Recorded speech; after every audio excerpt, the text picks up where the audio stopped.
Hello, my name is Adriana Reyes.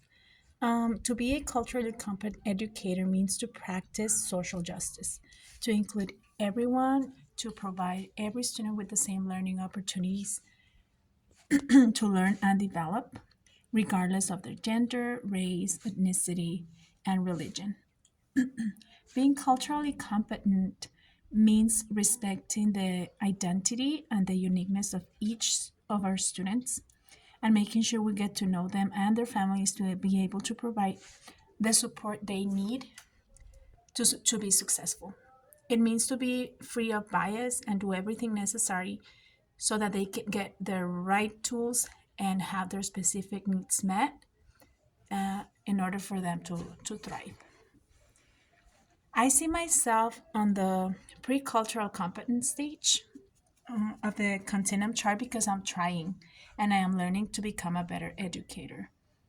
I live in the border with Mexico, and 90% of my students are Spanish speakers.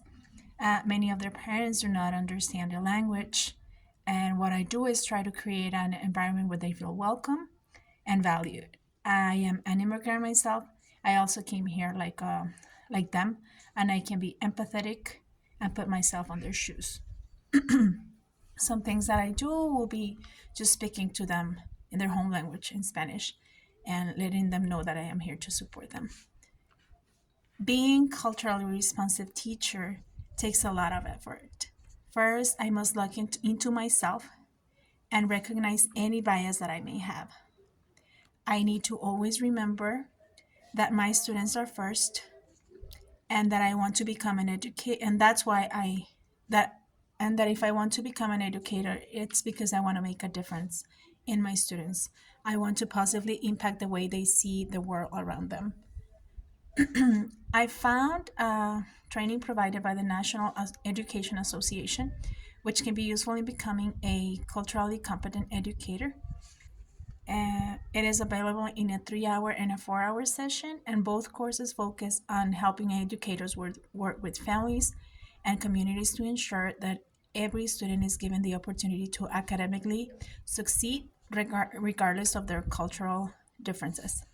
Another resource that I found, it's the Coloring Colorado website, and it has this website provides a list of books, videos, podcasts, articles, blogs, which main purpose is to help educators create a culturally responsive classroom, as well as embracing culturally competent approach. These are two options that I plan on using for furthering my cultural competency as an educator. I plan on learning as much as I can and prepare myself to become a great educator, one who can make a change in each of the students that come into my classroom.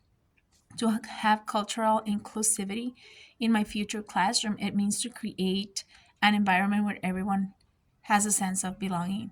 I will have loved to feel that I belong when I first came to this country, and I did not. Therefore, I will start by promoting the diversity in my classroom and teaching from the heart. I will teach every student to look more deeply than just our outside covers.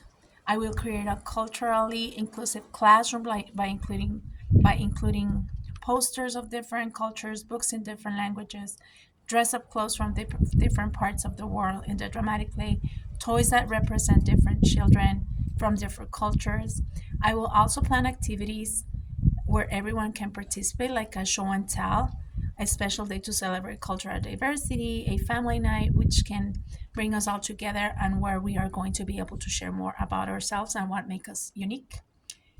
To ensure that I am respecting students and individuals with differing personal backgrounds and various skills, abilities, perspectives, talents, and interests that do not align with my spiritual beliefs and moral values, I will first get to know my students and their families.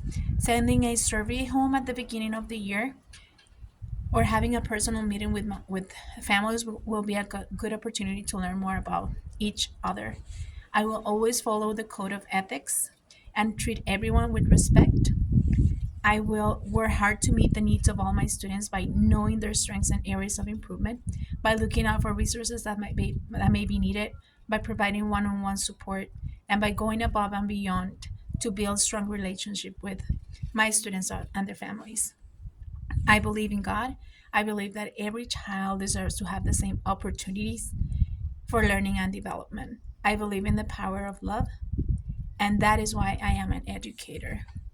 I will always follow the golden rule, which is treat others the way you would like to be treated. Thank you.